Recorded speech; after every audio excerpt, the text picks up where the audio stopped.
आप देख रहे हैं हिंदुस्तानी मीडिया। मैं मोहम्मद शाहिद कामरा। आज हमारे स्टूडियो में समाज सेवी अमानुल्लाह खान साहब हैं और साथ में रिटायर्ड उर्दू ट्रांसलेटर जनाब निसार अहमद साहब हैं। अब आप सुनिए इन दोनों का संयुक्त प्रेस वार्ता। धन्यवाद।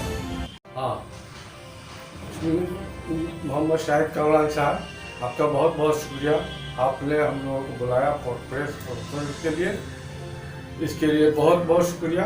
इससे पहले अभी यहाँ पंचायती राज पदाधिकारी के रूप में 17/9/19 में जनाब नौशाद अहमद खां आए थे।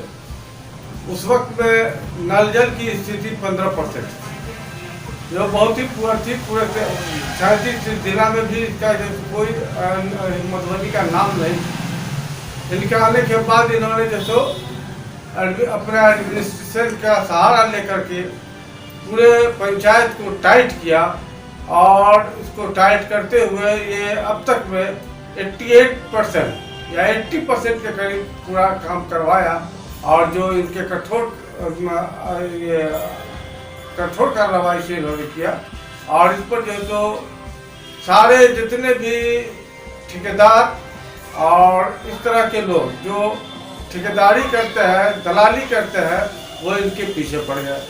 और इनके पीछे पड़ने के बाद इनको सीधे ये अभी आचार संहिता लगा है 25 तारीख का, उससे 2 दिन पहले उनके वहाँ के जो ऑफिशियल होते हैं मिनिस्टर के, उन्होंने अपनी गलत पैरवी करके इनको यहाँ से अपने डिपार्टमेंट में ट्रांसफ़र करवाया, जो एक बहुत ही अहम ये सब्जेक्ट है जो हम लोगों के लिए ख़ास तौर पर अक़लियतों को प्रताड़ित करने का काम सरकार करती आ रही है, जिससे सरकार के खिलाफ अवामी तौर पर अक़लियतों का काफ़ी गुस्सा उभर कर सामने आया।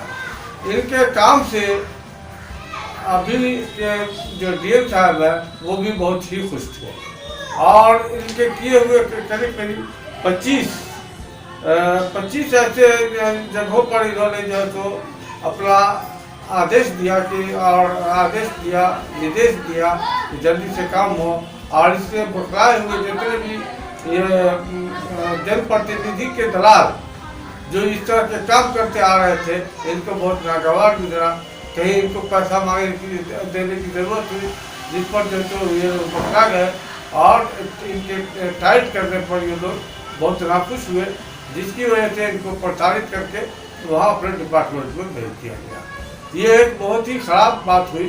इसके लिए हम लोग पूरे अक़लियती समाज के लोग एक जगह बैठकर फिर हम लोग विरोध प्रदर्शन करने के लिए तैयार थे। लेकिन अभी ये आचार संहिता लग गया है, लेकिन इसको इस बात का जो तो चर्चा होगा, इनके वोट पर काफ़ी इसका बुरा असर पड़ेगा। हम समझते हैं कि इस बात को उनके गवर्नमेंट तक पहुंचाई जाए और इस पर इस तरह डॉक्टर नौशाद साहब ने बहुत सा काम किया। इन्होंने कम से कम 25 ये एक्सप्लेनेशन वीडियो से पूछा, जिसमें कठोर कार्रवाई करने की इन्होंने जो तो आदेश दिया था। ये सब चीज़ें इनके साथ थी और इनसे पदाधिकारी भी खुश थे और डीएम साहब भी खुश थे। और ये ऐसी हालत में इनको यहाँ से ट्रांसफ़र करना किसी भी हालत में मुनासिब नहीं था।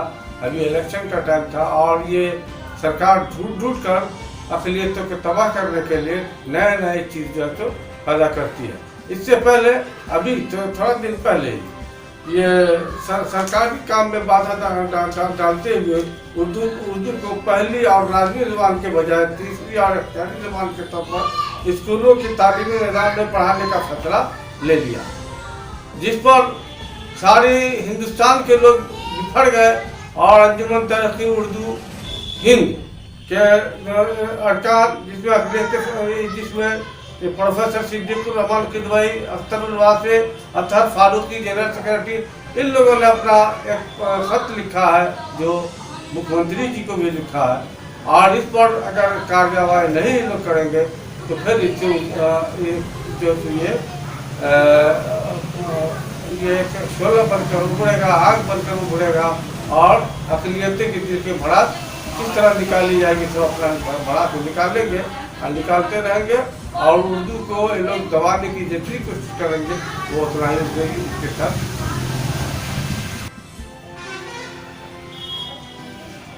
शाहिद कामरान, बहुत बहुत शुक्रिया। हिंदुस्तानी मीडिया में आज प्रेस वार्ता में हम मौजूद हैं। अभी निसार साहब ने कहा, जो हमारे मधुबनी जिला के पंचायती राज पदाधिकारी नौशाद अहमद खान साहब को किसी अच्छा काम करने के बावजूद एक साजिश के तहत उनको हटाया गया। मैं आदरणीय नीतीश जी से, जो बिहार के मुख्यमंत्री हैं, और हमारे जिला के जो कपिल कामत जी हैं, उनसे निवेदन करना चाहता हूं कि आप खास तौर से कपिल कामत जी के चूंकि इस जिला के हैं, उनके ही विभागीय पदाधिकारी की संलिप्तता है कि एक ईमानदार पदाधिकारी को आज चुनाव आचार संहिता लगा है, 2 रोज पहले तबादला कर दिया जाता है। कहीं न कहीं ये अकलियत नवाजी का सबूत नहीं है, बल्कि इस बात का सबूत है कि ये सरकार अकलियत विरोधी है। ठीक कहा है निसार साहब ने कि उर्दू के साथ भी इसी तरह जो हमारा कंपलसरी सब्जेक्ट था उसको हटाया गया, ऑप्शनल रखा गया। कहा जाता है कि किसी की अगर अकल इल्म और उसको छीनना है तो उसकी जुबान छीन लो।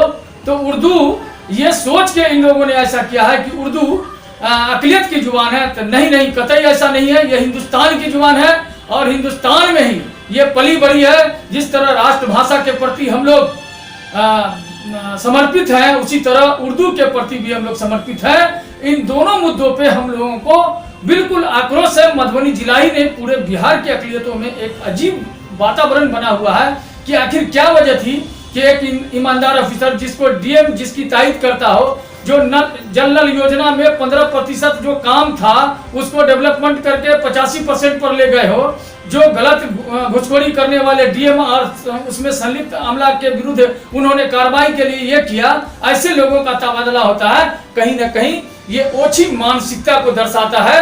हम फिर आग्रह करेंगे कि आप अकलियत नवाजी का ढिंढोरा पीसते हैं, तरह तरह के जगहों पे जाकर के टोपी लगा करके, हाजी गमछा रुमाल पहन के मुख्यमंत्री जी आप ये बताना चाहते हैं कि हम लोग अकलियत के साथ जुड़ के हैं, लेकिन आपके पदाधिकारी और आपके कुछ मंत्री और उस मंत्री के चाहने वाले लोगों के लिए ये अजीब बात हुई है कि आप टारगेट किया है अपने अकलियत के उन ईमानदार ऑफिसर को जिसके बारे में मधुबनी का जिला बिल्कुल आम आदमी इससे जो है सो इत्मीनान था।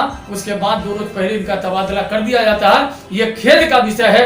हम लोग मांग करते हैं उर्दू बेदारी तहरीक के माध्यम से और अंजुमन इत्तेहादे मिल्लत के माध्यम से हम ये मांग करते हैं कि पुनः ऐसे पदाधिकारी को पटना से वापस अपने जिला में भेजा जाए कि ताकि लोगों के अंदर इत्मीनान बहाल, खास तौर से अकलियतों के अंदर इत्मीनान हो कि एक ईमानदार पदाधिकारी की बात को नीतीश जी सुनते हैं और वाकई में ये मुनासिब भी है। इसलिए वक्त का तकाजा है कि हमें हमारी मांग को आप तमाम दोस्तों से, साथियों से, सोशल मीडिया को चलाने वालों से निवेदन है कि हमारी बात कपिल कामत जी तक और मुख्यमंत्री तक पहुंचाने में आप हमारा सहयोग करें, मदद करें। जय हिंद, जय भारत, जय मिथिला। सर्च करें हिंदुस्तानी मीडिया। हमारे चैनल में आपका स्वागत है। हमारे चैनल को सब्सक्राइब कीजिए और लेटेस्ट वीडियो के लिए बेल बजाना ना भूलें।